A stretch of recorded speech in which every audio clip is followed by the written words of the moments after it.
நீ வாங்கின ஹெல்மெட்டை போட்டுக்க வாய்ப்பு கிடைச்சிருக்குன்னு எனக்கு சந்தோஷமா இருக்கு. ஆனா அதை நீ போட்டுக்காம வெளியில போக கூடாது. அதே மாதிரி உன்னோட வண்டியில என்ன அப்பப்போ நீ டிரைவ் கூட்டிட்டு போகணும். சரி பாக்கலாம். அதுக்கு முதல்ல அவ ஒத்துக்கணுமே.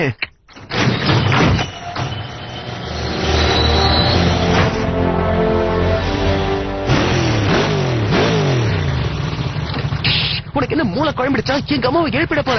ஹெல்மெட்ட போடு, நம்ம கிளம்பி ஆகணும். இன்னைக்கு சனிக்கிழமை. நீ பேஸ்ல வந்து பம்பிள் பீக்கோட கார்ட்டூன் பாக்கலாம். கார்ட்டூனா? எனக்கு 16 வயசு ஆகுது.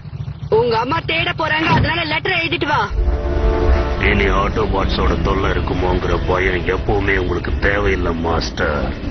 முக்கியமா ஆப்டிமஸ் இப்ப இறந்துட்டான். அவன் இறந்துட்டாங்கிறதுக்கான ஆதாரம் உன்கிட்ட இருக்கா? நீங்க எனக்கு கொடுத்த உத்தரவுப்படி அந்த சுரங்கத்தை நான் அழிச்சிட்டேன். ஆப்டிமஸ் அழிக்கிறது அவ்வளவு சுலபம் இல்ல. அவனையும் அவன் கூட்டாளிகளையும் அழிக்கிறதுக்கு பல விதத்துல போர் புரியணும். நீங்க கொஞ்ச நேரம் போய் ஓய்விடுங்க மயிலாட்.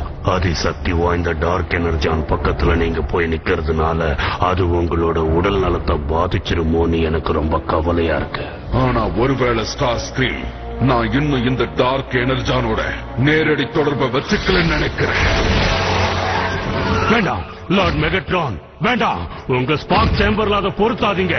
அது என்ன பண்ணணும் உங்களுக்கே தெரியாது.